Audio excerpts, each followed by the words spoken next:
If not, I can go back to Bhagavad Gita. That's fine too. It's good? It's good. Some of you are saying yes. Some of you are silent. Are there new people? Is any person in the category of new, really new, really new? Okay. Okay. That helps me. Also new. Okay.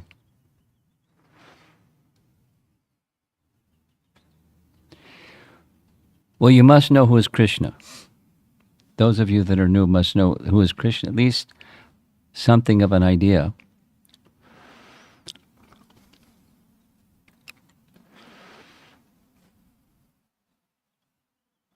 But there's a way to make this topic reasonably simple. And the reasonably simple way is one of the ways to describe who is Krishna is he's the source of everything, but he's a person. Bhagavad Gita. Our new people. I'm going to catch your eye. Bhagavad Gita, yes? So Bhagavad Gita, in one of the verses in Bhagavad Gita, Krishna says he's the source of everything. Do you like Bhagavad Gita? Yes? Do you know the verse, Aham sarvasya prabhavo, matak sarvam pravartate? It's a good one to learn. This is your father? I'll see you sometime on Sunday. By Sunday, you learn the verse, okay? And I'll ask you, if I see you, you have a very unforgettable face and very nice tilak. So I'll probably remember who you are, and you'll remember that I've asked you to memorize the verse. So the verse goes forwards and then backwards. It's a checkmate situation. Aham, first person singular. I, that's a person. I. Sarvasya means everything, matter and spirit. I am Sarvasya Prabhava. Prabhava means the source of emanation. I am the source of everything. And then he says it backwards. Everything comes from me. Matak sarvam pravartate. Iti matva means iti, thus, it's a pronoun referring to those two things. Thus knowing, iti matva, bhajante mam.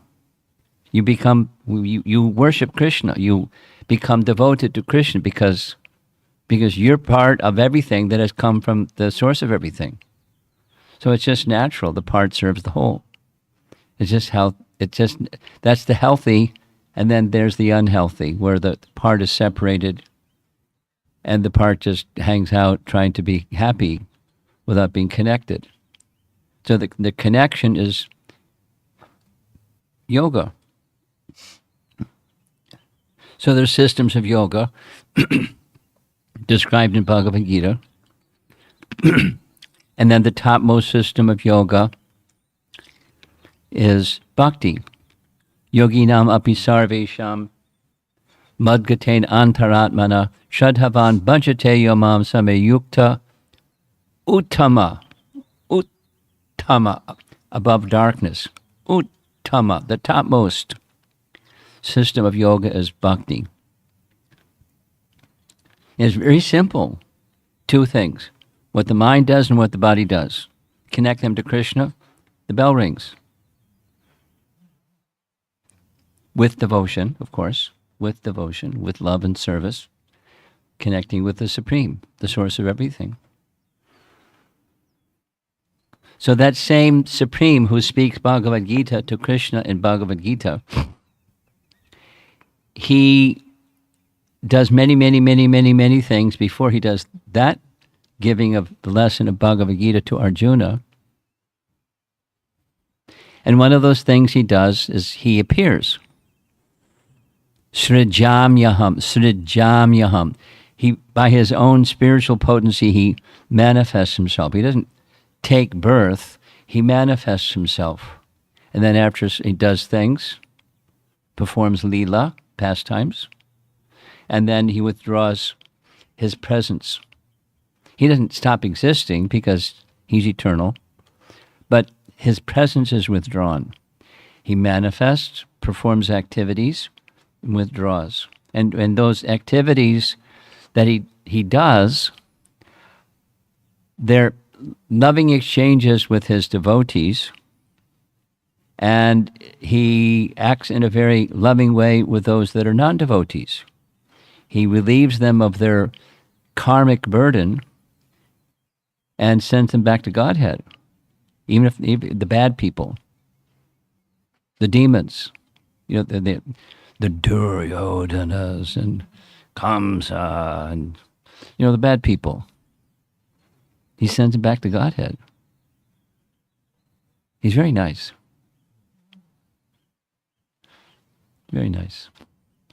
And when he appears in his childhood activities, that's what our topic is, Vraja or Vrindavan, it's loving exchange, and loving exchange. However, Kamsa, the bad guy, good and evil. Every good drama has once upon a time there was the good guy and there's a bad guy, and they had a conflict. So the bad guy, Kamsa, had buddies. And one of those buddies had a brother and a sister. And the first demon that Krishna killed in Vrindavan was sent by Kamsa. She was a nasty lady. She had shape-changing abilities, and she appeared as a very beautiful woman, like the goddess of fortune. So unusually beautiful and attired was she that Mother Jasoda let her enter right into the chamber where nobody goes except she goes. It's where the little baby Krishna was.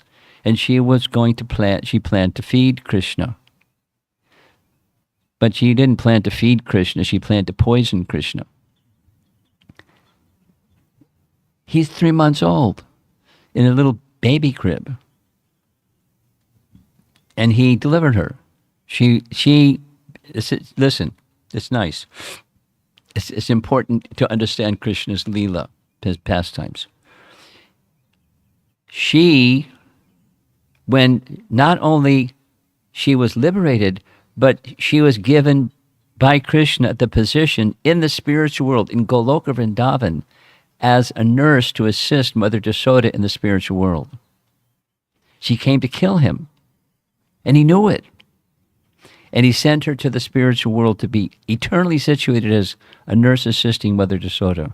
I mean, you can't get better than that. And when she was killed, then Kamsa sent another one of her brother. She was the younger. Then her older brother was Baka. Now, these are mystic personalities. So he had a shape-changing capacity. He assumed the form of a giant duck.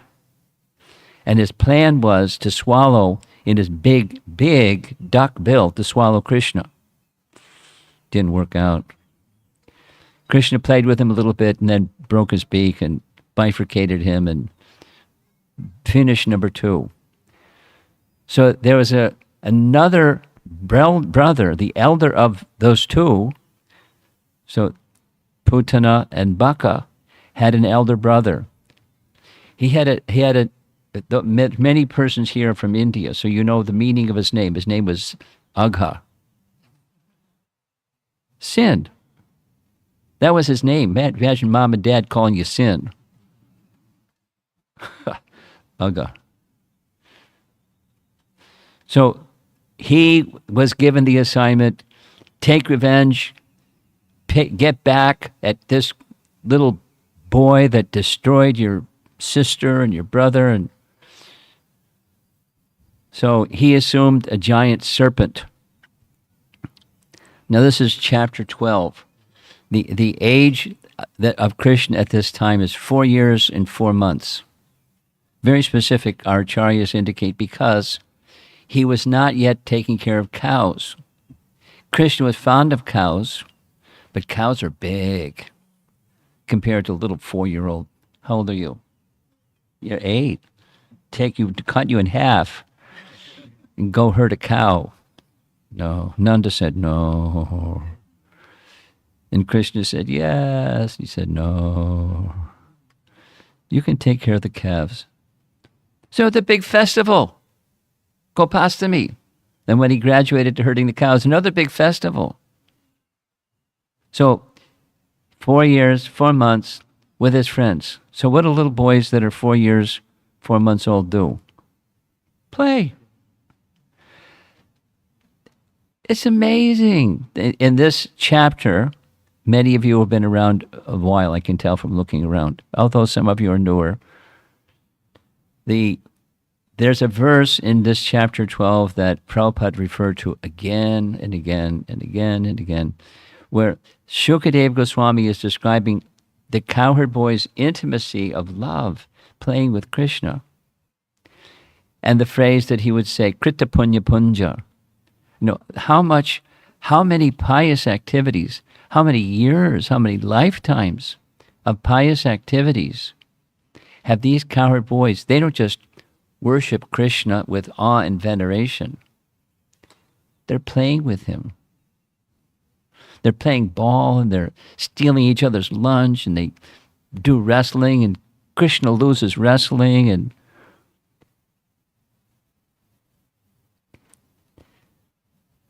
they play and they have unlimited games that they play and play. So their mood is playful. And on this particular, it's important. On this particular day, Krishna had a plan. He had a Leela plan. And the Leela plan included something he never did. He left home without having breakfast first. Imagine going out to herd the calves without having breakfast. Little boy, 4 years old, and just play and play and play. So, and second unique thing, Balaram wasn't there. Balaram wasn't there because there's different explanations why Balaram wasn't there. One of them was there was a festival and his mother wanted him to attend the festival. Another explanation was it was his birthday. So Balaram Jayanti, Balaram's appearance day coming up. Balaram wasn't there. There was a reason why he wasn't there. It's part of the pastime. So this is the topic, Leela. So pastime and playing and they haven't had lunch yet. They haven't had breakfast yet.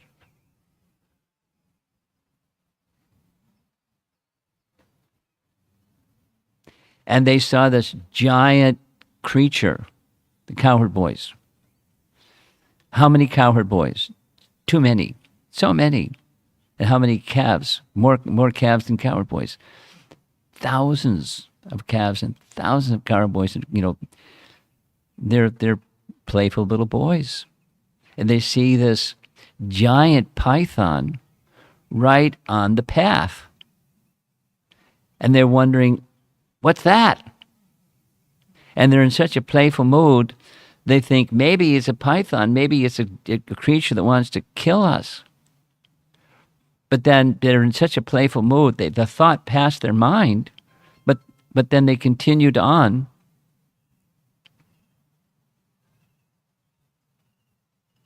Thinking, well, even if it's a demon that wants to kill us, Krishna finished Baka a little while ago. So if that's what it is, and Krishna will finish him too, let's go. The serpent had his mouth wide open, like big. It says in the Bhagavatam, the upper jaw touched the clouds in the sky. This guy was big. And that's where we're at part 4. And there's a mystery. Everyone likes mystery. This is a nice mystery story. So here's how it goes. Now, this is a bhajan Some of you know, some of you don't know, because you're newer. This is Bhajan by Rupa Goswami.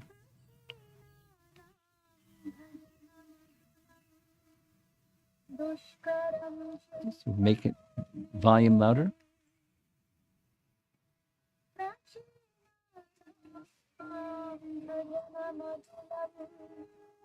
दुष्करं शृण्वतो मे नैर्यासेन ज्वलति हृदयं भक्तिलेशालसस्य नैर्यासेन ज्वलति हृदयं भक्तिलेशालसस्य विश्वदृची अगहर सवाकर्ण्यकारुण्यवीची विश्वदृची अगहर सवाकर्ण्यकारुण्यवीची आशाबिन्दुक्षितमिदम् उपेत्यन्तरे हन्तचैत्यम् आशाबिन्दुक्षितमिदम् उपेत्यन्तरे हन्तचैत्यम्. This is a nice stava or prayer by Rupa Goswami, and he's honoring Krishna, the killer of the Agha demon, in this way. With humility, I am very weak and lazy to do even the smallest devotional service. So when I hear of the peerless and difficult to perform services performed by the great devotees in ancient times, my heart burns in despair. Oh Lord, O killer of Aghasura, when I hear that your waves of mercy splash everyone, from the demigod Brahma down to the most insignificant creature, then my heart becomes sprinkled with a cooling drop of hope. It's very poetic. In previous ages, the degree of austerity that great sages would perform was just astounding. And I'm weak and not, what's my capability? I'm a hopeless case. But with you, Krishna, you're so kind that everyone, even Lord Brahma, down to the insignificant, smallest creature, you give such mercy to them. I have some hope. The hope is the kindness of Krishna. You who are the killer of Aghasura. So there they are. There's Krishna. You see him holding up his arm, looks like a police officer, asking the coward boys. He doesn't say anything. This is important. Krishna has unlimited potencies. Yes? Unlimited. Limit? No. Conceivable, achintya shakti. Because he didn't have inconceivable shakti and unlimited shakti, he wouldn't be the supreme, because there's somebody that has that, and he doesn't. He has it. So generally speaking, Krishna doesn't have to lift Govardhan Hill with his left pinky for 7 days. He could just say levitate. Didn't he have to say levitate? He just desires. Satya means truth. Sankalpa means intention or desire. Satya Sankalpa Shakti. He doesn't have to say anything. He just desires. Icha Shakti or Satya Sankalpa Shakti, and voila. That's French. Bhavati in Sanskrit. It happens. But it didn't happen because of Leela Shakti or Yogamaya. So that's our topic. Krishna's holding up his hand. He didn't say anything, but he doesn't want them to enter. Here's the topic. The Supreme Personality Godhead, Sri Krishna, who is situated as Antaryami, the super soul, in the core of everyone's heart, heard the boys talking among themselves about the artificial python. They thought it was just like another play toy. A set of swings or something, and a nice place to play. So let's go play. That was the first half of the chapter is their playfulness. Completely intoxicated with playfulness. Unknown to them, it was actually Aghasura, a demon, who appeared as a python.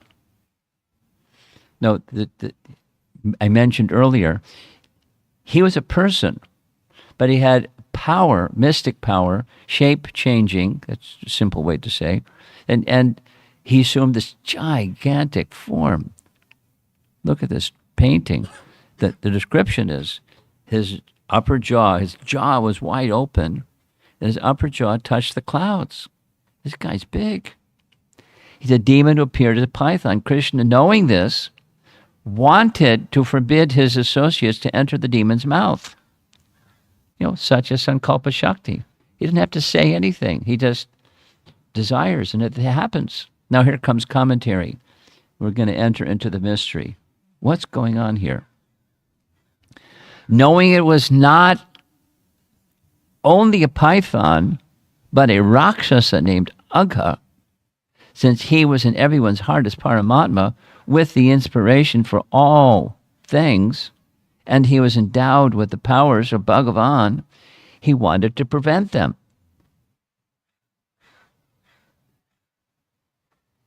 Now remember how everything happens. So it happens by his will. The same author, commentator Jiva Goswami, in his Sandarbha, Priti Sandarbha, makes a comparison between Ram's Leela and Krishna's Leela. And the Ram Leela parallel is when Sita was kidnapped by Ravana. And then Ramachandra's reaction, because he's omniscient and all-powerful, and he can just, doesn't have to lift his pinky, just Ravana's finished. Poof. Next. But it's a Leela as if he becomes bewildered.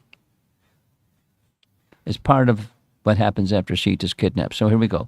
When Ramachandra entered the forest, and Lakshmana was also absent, the worst of Rakshasas, Ravana, kidnapped Sita Devi, the daughter of the king of Videha, just as a tiger seizes an unprotected sheep when the shepherd is absent. Then, this is continuing commentary, Priti Sandarbha. Then Lord Ramachandra wandered in the forest with his brother Lakshmana as if very much distressed due to separation from his wife. Thus he showed by his personal example the condition of a person attached to women. I'm just sharing something from a conversation today with Garuda. Now, he corrected me. He's a Sanskrit scholar. And normally how one pronounces his name is Garuda, but there's no long mark over the U. So it's Garuda, not Garuda. So Garuda was explaining that these same commentators, our acharyas, describe that there's layers of pastimes, 3 layers.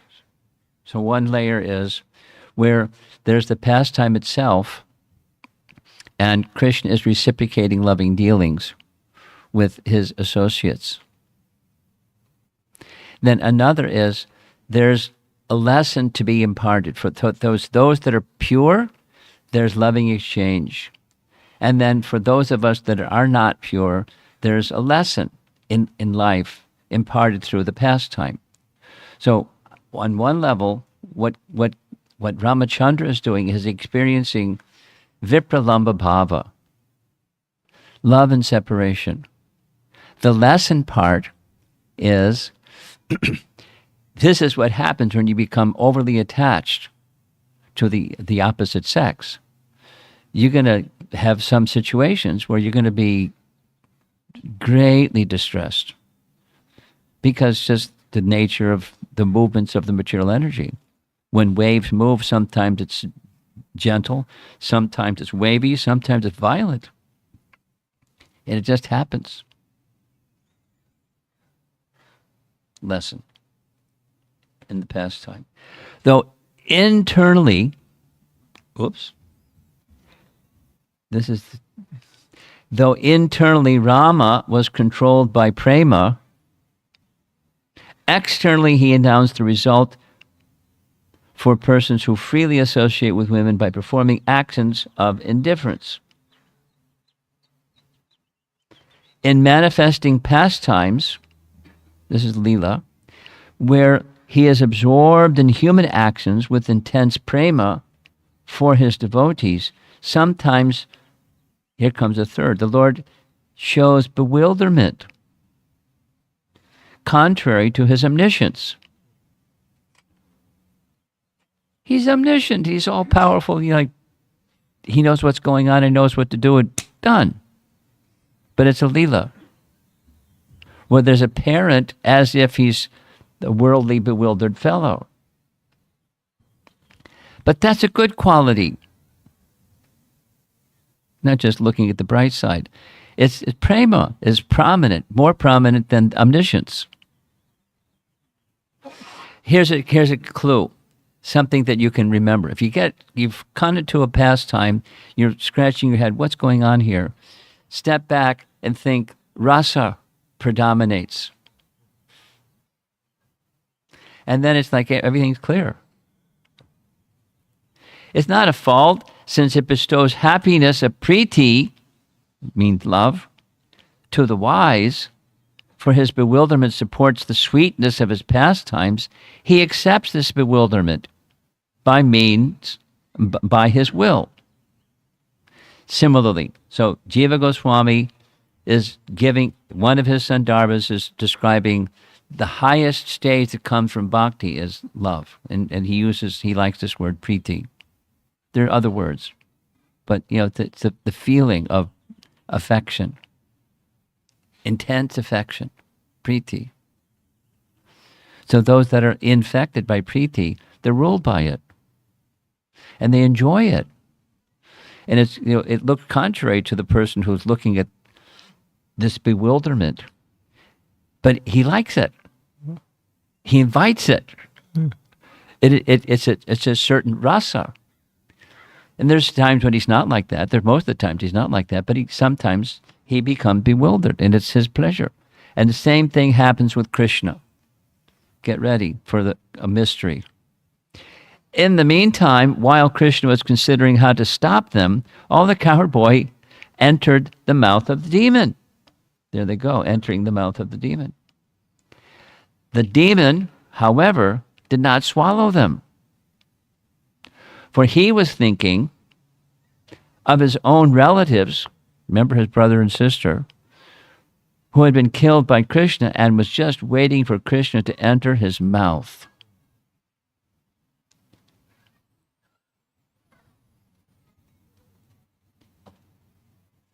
Krishna had a desire.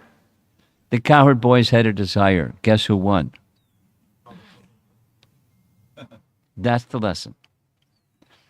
Krishna subordinates his supremacy and divinity and superlative everything to his devotee out of love. So Krishna had a desire. Just as he desired, this is commentary, just as he desired and decided to stop them, the boys, along with the calves, entered the snake's mouth. The calves, too. Does this mean that Krishna's Satya Sankalpa Shakti, through which his every wish is fulfilled, did not work? Looks like it. Looks like it. Remember the term Satya Sankalpa Shakti? Then here's the coward boy's desire. The coward boys had the desire. If we go in the serpent's mouth, will he swallow us? If he swallows us, our friend will kill him as he did Baka. Krishna is our, this is one of the, I mean, we don't imitate, but the symptom of one who is at the stage of perfection, Krishna's Rakshishititi Vishvaso, one of the 6 limbs of surrender, is that he's going to protect me in all circumstances. For Prabhupada to do what Prabhupada did, boldly, fearlessly, without all the listing of, challenge that he met, Krishna protected him. And those who engaged in his service in very adventuresome ways, Krishna protected them.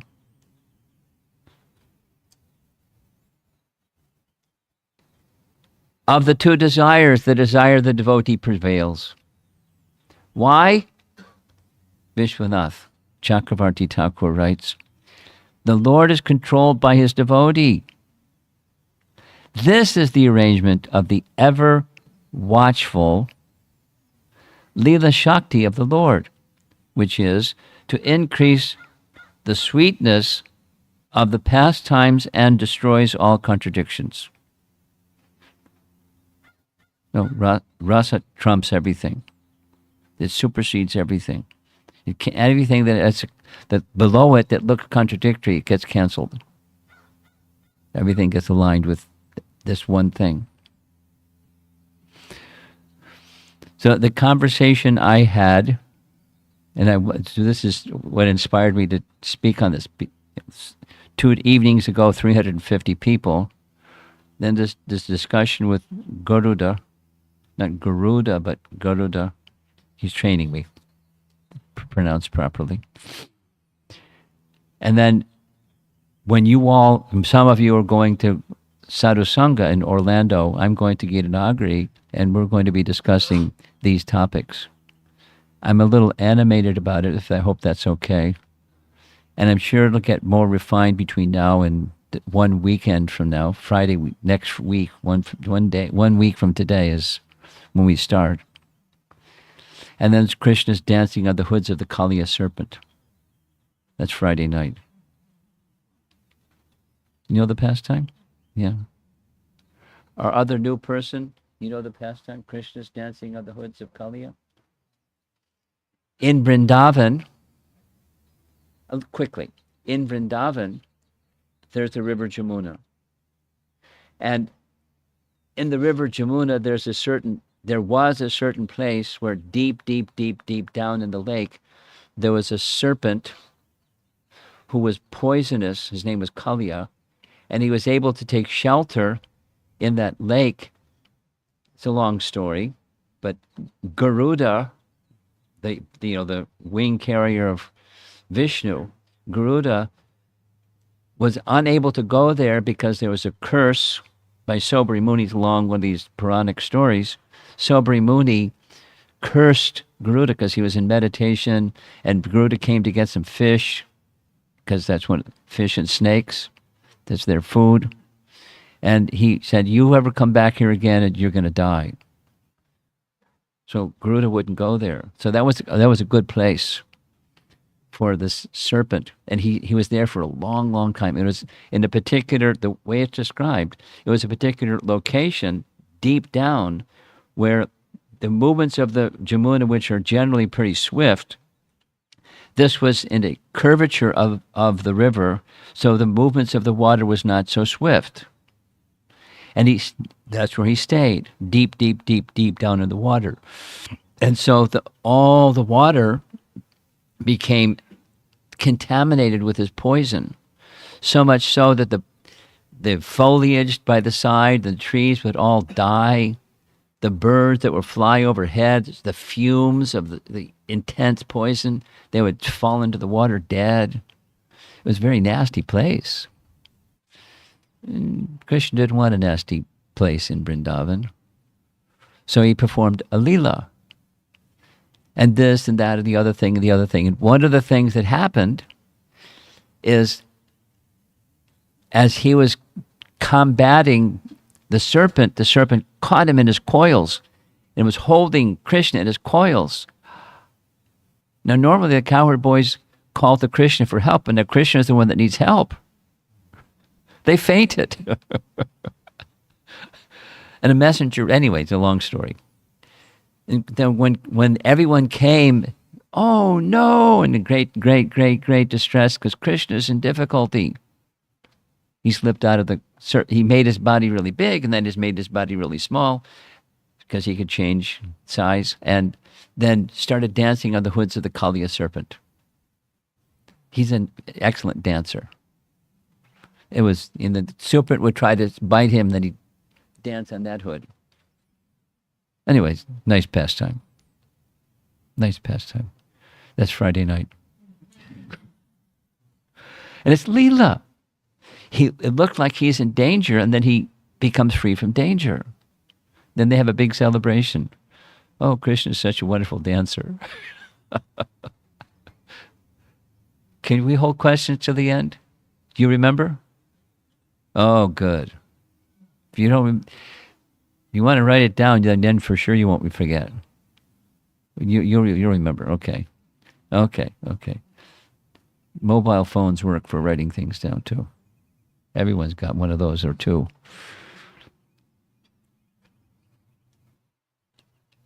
Okay, so we're moving on. Yeah. Krishna saw, next verse. That was commentary.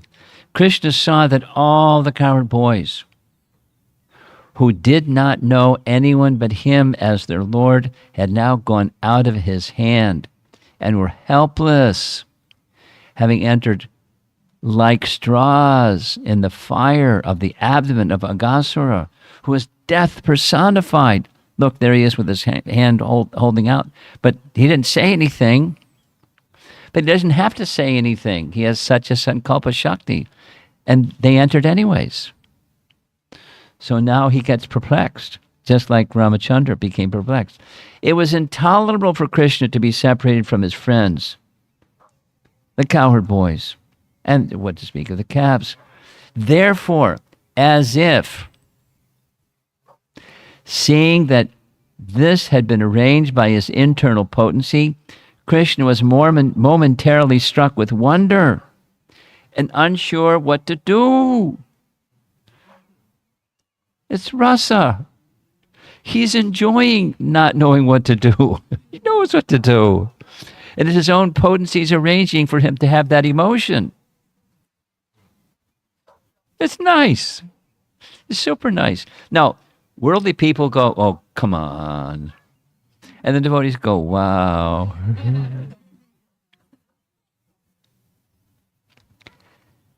Commentary. Seeing the boys escape from his hands, Krishna was astonished at the actions of his Leela Shakti. What was the cause of astonishment? Quote, it's not possible for these cowherd boys to have prarabdha karma. What's prarabdha karma? It means karma that's fructifying right now. Like now. It's not possible for prarabdha karma to infect or act upon devotees. And besides, the Supersoul does not give them the tendency for karma. Because Supersoul is my expansion, Krishna is now speaking or thinking, Supersoul is my expansion. Leela Shakti does not do anything unfavorable to me. He's not like sorting out the confusion. It's a pastime. He enjoys it. I like it. Therefore, whoops, I'm having a computer problem. Therefore, the Leela Shakti has made this seemingly unfavorable arrangement with the desire to put me, full of prema, into the compassionate mood, karuna rasa.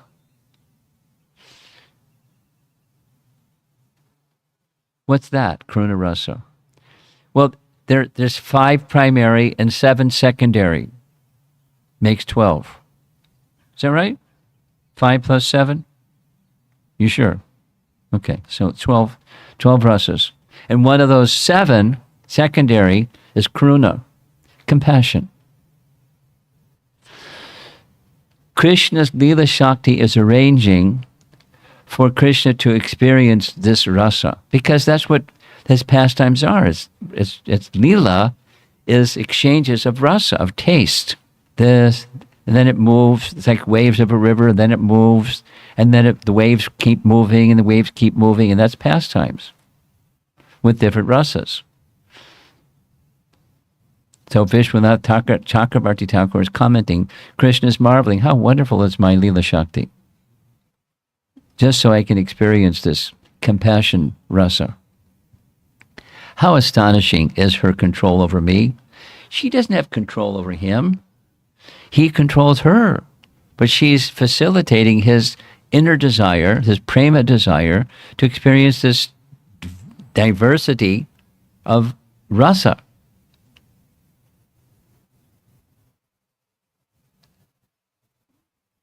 Very interesting. I find it very interesting anyway. I am the form of all rasas, the king of Leela, Leela Purushottama. So there's the image again. Krishna's putting his hand up like a police officer. Now, what was to be done? How could both the killing of this demon and the saving of the devotees be performed simultaneously? Problema. No problem for the Supreme Personality of Godhead. Krishna, being unlimitedly potent, decided to wait. Sometimes that's a good choice. For an intelligent means. Now, he's a super soul. He's a source of intelligence. But it's Leela. For an intelligent means by which he could simultaneously, so it's lessons for us. How he could save the boys and kill the demon. Then he entered the mouth of Aghasura, and you know what happened. He made himself big, and Aghasura suffocated. Krishna saw the perfect way, a Sheshadrik, to enjoy pastimes and liberate the demon, to protect the devotees and destroy the rascals. He saw the unlimited calves and boys. He then entered the snake because he was overcome with affection, priti, by seeing their condition. He is called Hari because he would remove their suffering and attract their minds. Commentary by Jiva Goswami. Then there's another book by Rupa Goswami's brother. His name is Sanatana Goswami. He wrote another commentary on the Bhagavatam where he writes, Brihat Bhagavatamrita, I worship the pastimes he performed in the early mornings when he entered the Vrindavan forest with his calves and friends, most relishable pastimes such as entering the mouth of the great serpent, after pondering in various ways. It's rasa, he's enjoying.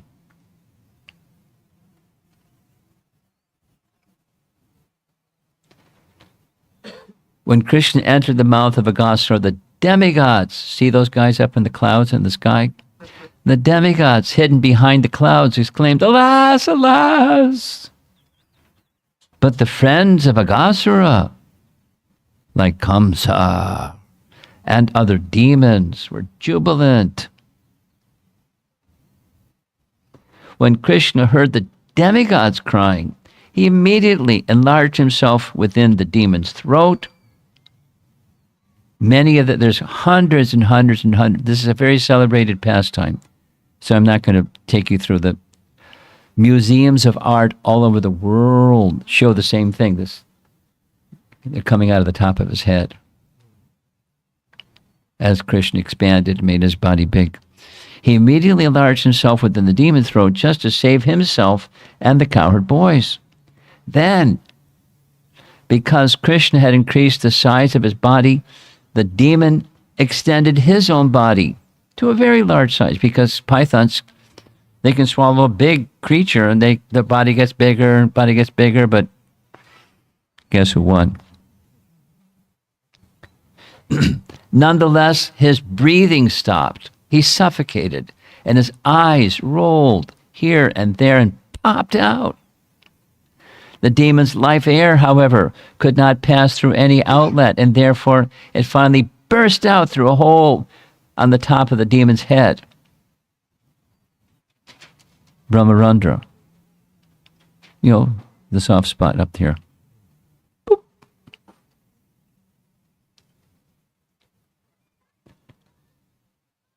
Nice painting. When all the demon's life air had passed away through that hole in the top of his head, Krishna glanced over the dead calves and cowherd boys and brought them back to life. Then Mukunda, who can give one liberation, came out from the demon's mouth with his friends and the calves. And they all lived happily ever after. Jiva Goswami comments, the calves and boys seemed to be dead. This expresses similarity to human pastimes. Actually, they had fainted out of separation from Krishna, embraced by his Chit Shakti. So they weren't dead. That's a relief, isn't it?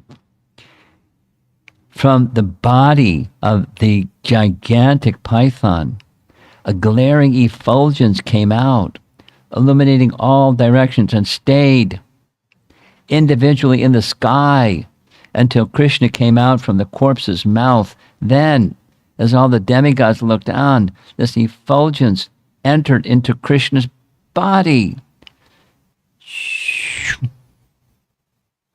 Similar to Shishupal. The light in the serpent's body was Shuddha Sattva, according to Srila Siddhar Swami. That an evil person can get liberation, as illustrated here, is for instilling faith in the people. This was another. So there were three, I said. One is the Leela itself, exchanging rasa with devotees, teaching lessons, and instilling faith. All pastimes have these three features. Though the soul is normally invisible, embraced by the Shakti of the Lord, the soul became visible directly as a great light.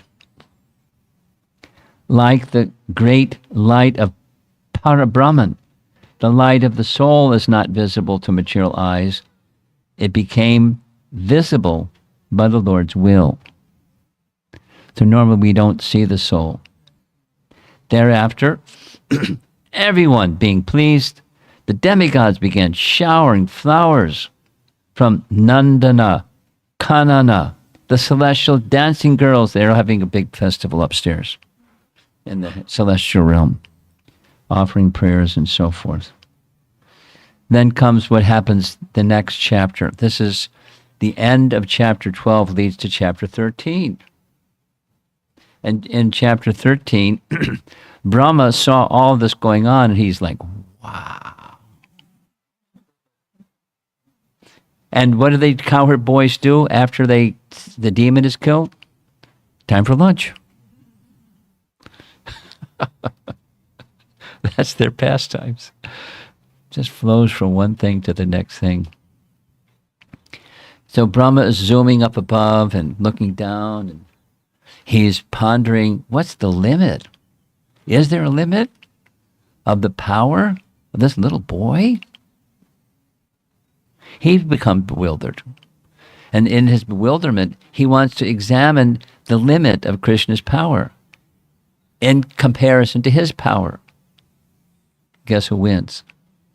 But it's another pastime and another pastime. It just, the unending pastime. So back to the topic of, I spoke today with Garuda about what's the relationship between Leela Shakti, because that's what Jiva Goswami and Vishwanath Chakravarti Thakur are speaking, Leela Shakti and Yogamaya.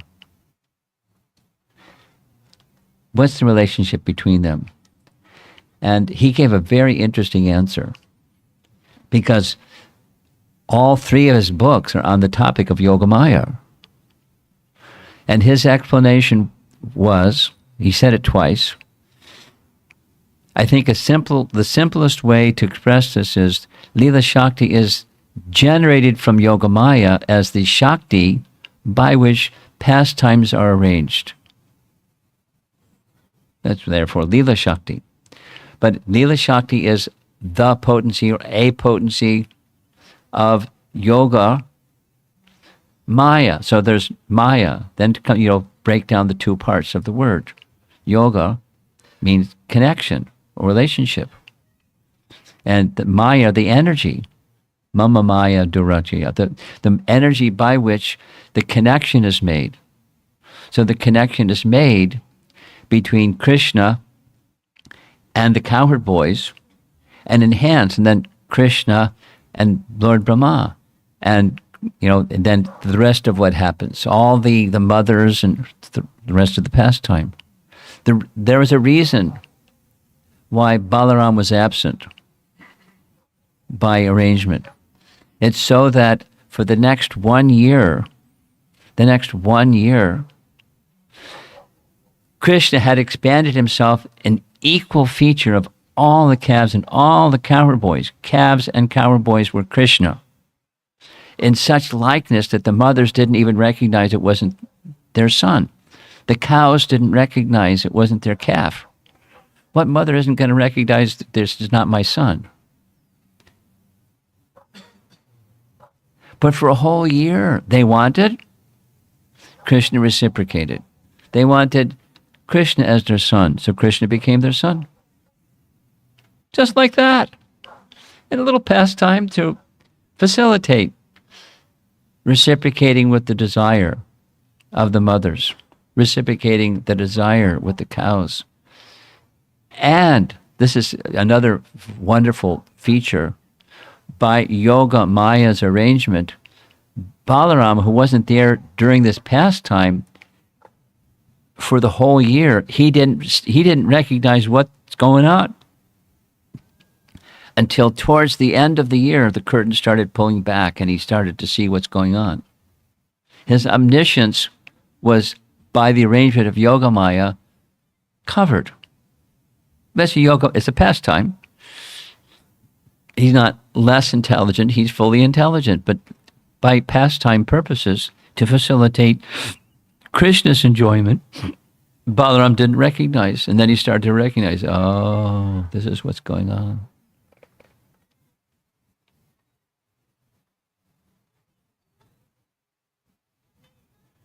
Loving exchange. There's a sweetness in Krishna's pastimes in Vrindavan that are unequal in any of the other avatars or forms of the Lord. The sweetness of Krishna's, I'll say it again, the sweetness of Krishna's pastimes in Vrindavan are not equaled. There's nothing that touches, even comes close, the sweetness of Krishna's pastimes in Vrindavan. Now, Krishna performs pastimes out of Vrindavan in Mathura and Dwarka. The sweetness of his pastimes in Vrindavan are super excellent. The others are fantastic, just like Bhagavad Gita. Fantastic. Fantastic. And the world can study Bhagavad Gita and understand how to perform yoga. But then there's Vrindavan. Very special. Okay, so that's the topic for this evening. I was going to speak Bhagavad Gita section, but we got a little inspiration to speak on this one. So I'll be thinking of all of you when I'm 1 week from today discussing Kali Lila, and Krishna takes the jewel from the head of Shankachuda.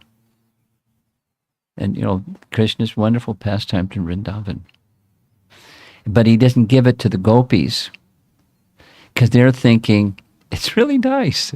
They're thinking, maybe he'll give it to me. So he gives it to Balaram. And then there's so many nice things. So many nice things. Rupa Goswami tells so many nice little secrets about what happened to that jewel. It became the Shamantaka jewel.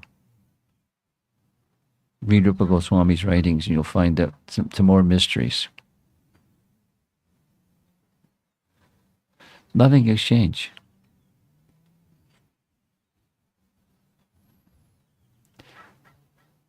And so many, Krishna's Mother Jasoda looking inside Krishna's mouth to see, because the cowherd boys, including Balaram, said he swallowed dirt. Your son is eating dirt.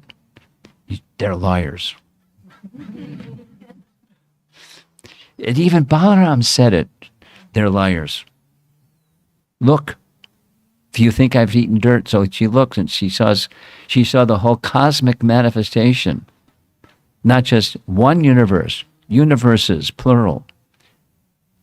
The whole cosmic manifestation in Krishna's mouth, including Mother Jasoda looking inside Krishna's mouth,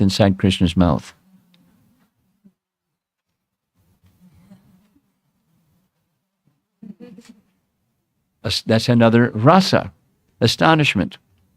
It's one of the 7 rasas. Adbhuta rasa. And so many other.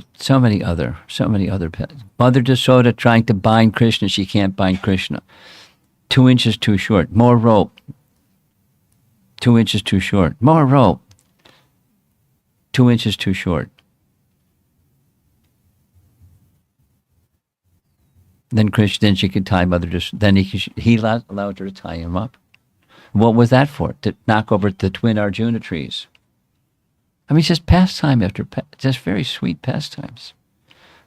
Giving, this pastime means giving experiences of rasa to his devotees that would otherwise never experience unless interacting with Rasaraj, the king of all rasas. Very special. Let's go to Vrindavan, huh? Okay, so you get the first question. You remember what the question was that you had? Okay, let's go. Here comes a portable microphone.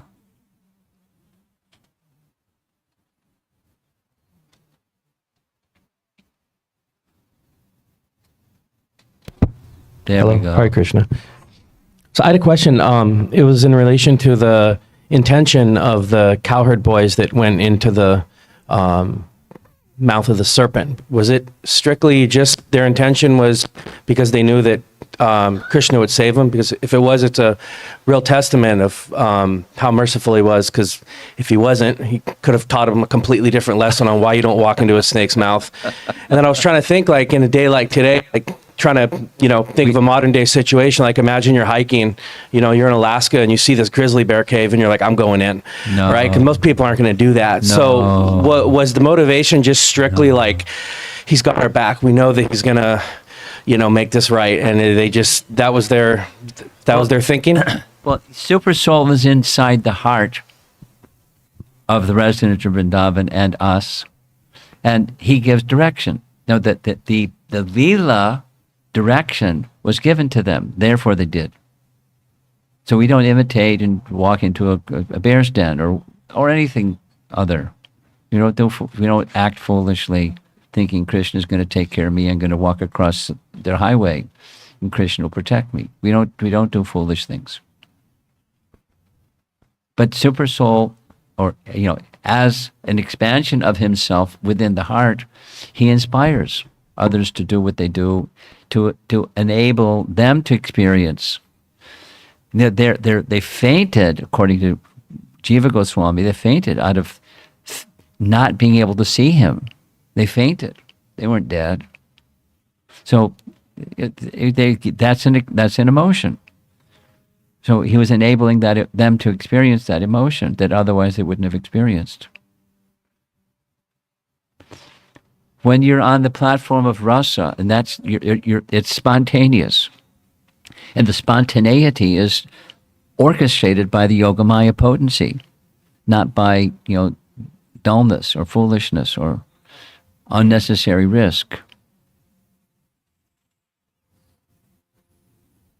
We take risk, but not under guidance, not unnecessary. That's us. And then there's Vrindavan. You have something. Okay. But he's got his hand up before you did. Here comes the microphone. Thank you so much, Maharaj. A little further away, yeah. Thank you, Maharaj, for the wonderful class. Maharaj,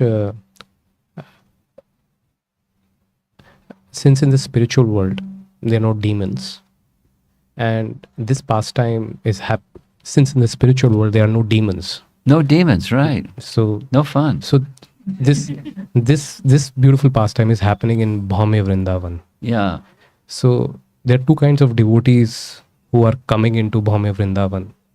Either they are the ones who are expanding along with the Lord himself, or are the ones who, as Prabhupada says, are trying to perfect their attachment to Krishna, and they're taking birth. Sadhana siddha and nitya siddha. Got it. So is this pastime indicating that there is a confluence of people who are coming in and no, they're that's attached? not the indication. That's not the indication.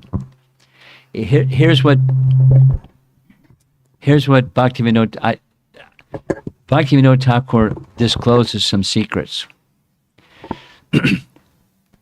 Going up here, that's Goloka Vrindavan in the spiritual sky, and then there's Bhoma Vrindavan in this realm. Everything that exists in Bhoma Vrindavan in this realm exists in the spiritual realm, but it's not manifest. So he uses these terms, Nitya Lila and Naimittika Lila, or occasional pastimes. And the occasional pastimes are manifest here. They're not manifest in the spiritual world, although they're within the source of everything, because everything that exists is within the source of everything. So the occasional pastimes are when he and his eternal associates experience those emotions. But their emotions are within him, and the lila and the forms and the personalities, and there's no demons, but there's the potential or the potency is within him. And he likes, and so he gets the opportunity to do what he likes in the earthly pastimes. He likes. Okay? She's got one. You got to hit that little magic button.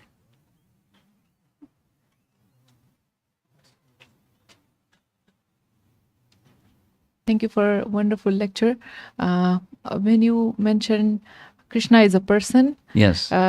Is it that he manifested in different avtaras? Do you refer to that, or is it he still is accessible as a person and individually everyone can experience him? Two things. Krishna is in Sanskrit. There's avatar, and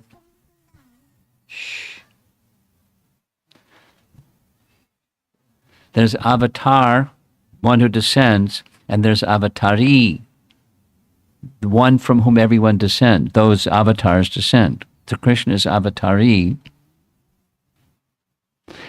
and he appears as if an avatar. That I made a strong point to say as if twice, as if.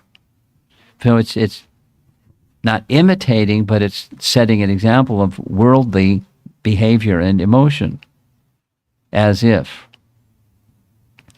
So now, your question is not that, but just editing the phrase of the question. You want to know, is it possible for us to have a relationship, a personal relationship with that same Krishna? That's your question, yes? Yes. Now, what is it that what's the sadhana? What is it, the eligibility to become qualified like that?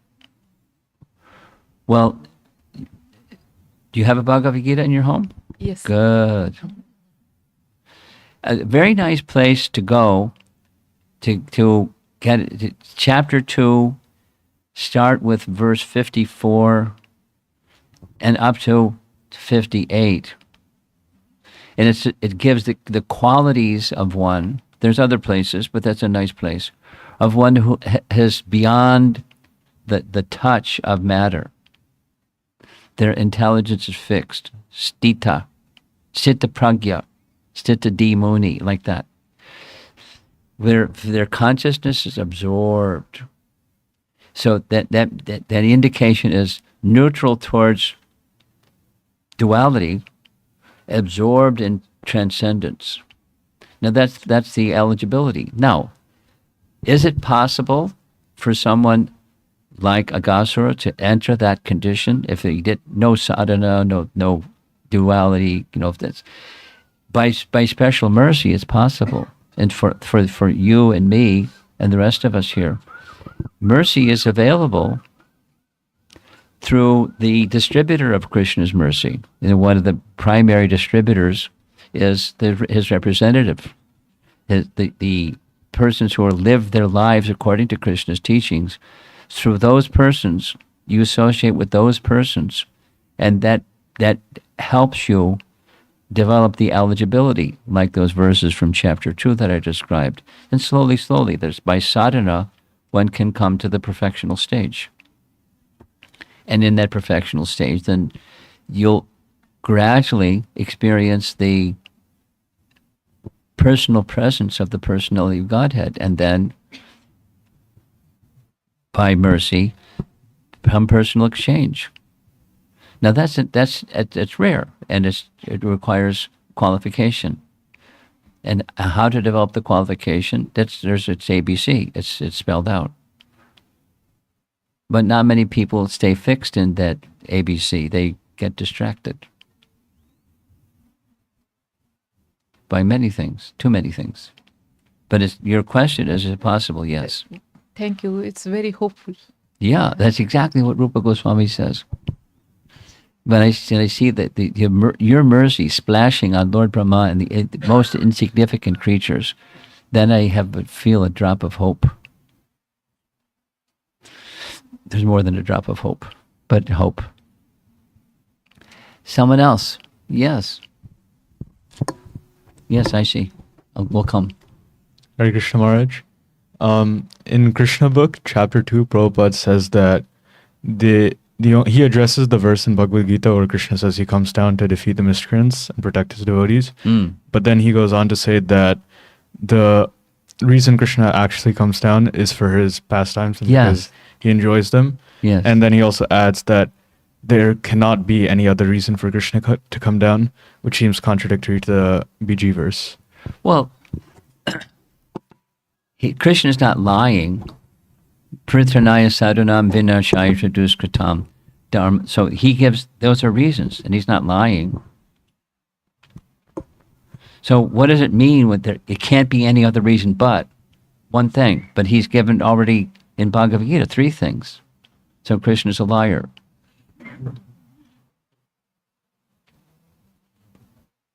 How do you understand that? That's your question.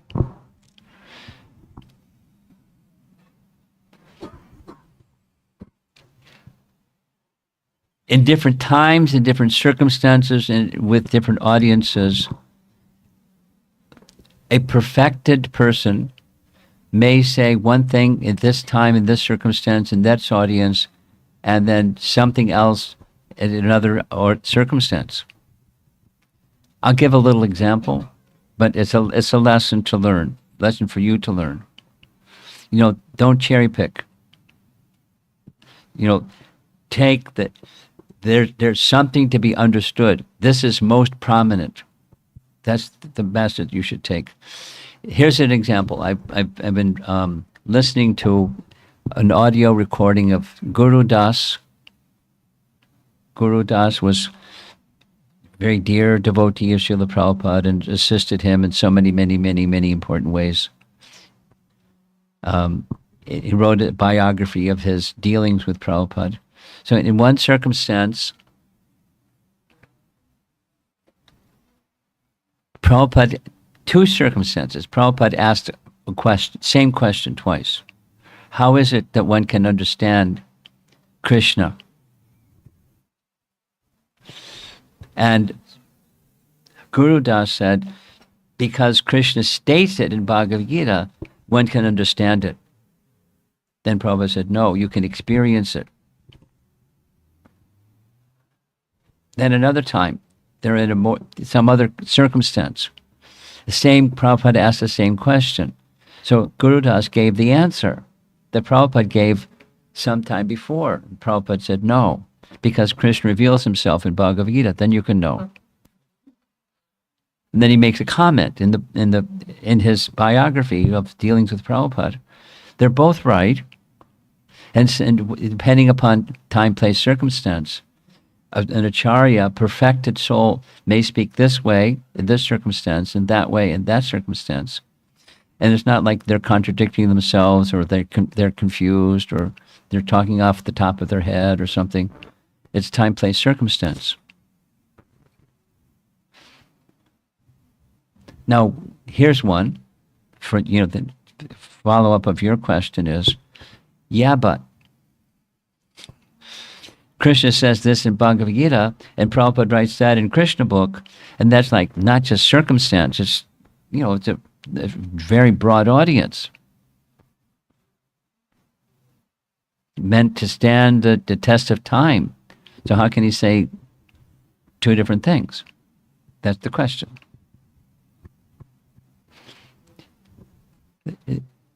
To nourish the faith, so the audience, the time, place, and circumstance. And so in Krishna book, who was Krishna book written for? His audience was the world that didn't know about Krishna, so he was making a strong point. This is my understanding, to making a strong point in a certain way because of the audience he was addressing. And when Krishna is speaking Bhagavad Gita, this is it's Krishna speaking. That's the authoritative conclusion. That's it. End of discussion. But a particular context of audience, something may be emphasized in a particular way.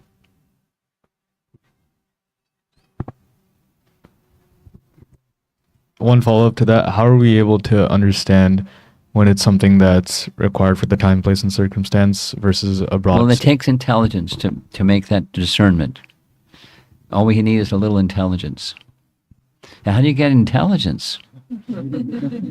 Super soul.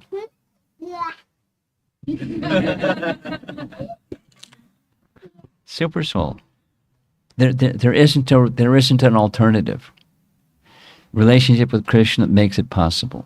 And so when relationship with Krishna, tadami bodhi yogam tam, yena mamupayanti te, tesham satata yuktanam, bhajatam priti purvakam, you know the verse. Tadami, I give, buddhi, intelligence. Yena mamupayanti, intelligence by which you can come to me. So if you have intelligence, then you can make that discernment. And if you don't have intelligence, you're Haribol. You be patient, like this nice example. Krishna was waiting for the opportune time when he could understand how to do this and do that when they seem contradictory. If I kill the demon, the cowherd boys are finished because he's dead. But how do you rescue the cowherd boys and kill the demon? Intelligence. And he did it. So in our lives, my life, your life, all of us will come to circumstances we're puzzled. What to do? Which is what your question is. Get intelligence. So either you go to someone who has intelligence and you inquire, or you go to Scripture. But then you need intelligence to understand the Scripture properly. So then you need sadhu and guru to guide you. And if you don't have sadhu and guru association, then pray to Krishna, and he'll help you find such persons. Behind you, there's several persons with their hands. Go ahead. Hare Krishna Maharaj. Thank you so much for nicely explaining different aspects of the Krishna's energies. So at the end of this pastime, we see that Brahmaji gets bewildered by seeing. He sure does. He not only gets bewildered, he makes an offense. Yeah. So I was wondering, because Brahma's bewilderment is instrumental in facilitating Krishna's next Leela of expanding himself into calves and cowherd boys. I was wondering what was inspiring Brahmaji. Is it Leela Shakti Super inspiring? soul. Leela Shakti. Okay. Yeah. It's not Mahamaya. No. Okay. He's not subject to Mahamaya. He's Lord Brahma. He's the head of our sampradaya. Be careful. So same thing if you apply to the previous pastime of Ravana kidnapping Sita. Ravana is not Lord Brahma. So there also he is facilitating the Vipralamba Bhava between. Yeah, but his intention was different. Mhm. Oh, come on. Don't compare. Behind you. Hare Krishna Maharaj, thank you so much for such a wonderful class. So I was wondering how, like, the brother and sister, the brother Aghasura got liberation into the body of Krishna, and sister Putana got liberation into spiritual world as a mother. Yeah. So what's the difference? What is Putana so Because she special? did service. We came up with this one. The Chinese devotees asked the same question you asked. So you're following them, or they're following you, or something. And Putana, although she came to kill, she did a little service. She acted as if in the mood of being mother. And so she did a little service. Agha didn't do any service. Okay? Yes, Maharaj. Thank you so much, Maharaj. Hare Krishna Guru Maharaj, Dandavat Pranam. I think I heard that you mentioned Krishna didn't take breakfast that morning. Well, he did after. Oh, okay. After the Agha was killed, then they had their brunch. I see. But usually they take breakfast before leaving. Before, yeah. It was unusual. Krishna had a plan. That should Mother be- Yasoda didn't argue either. Sometimes mothers will argue. No, you can't go without eating breakfast. Super soul. This Leela Shakti ki jai, or Yoga Maya, to facilitate pastimes. Back here. Can we send the microphone towards the back?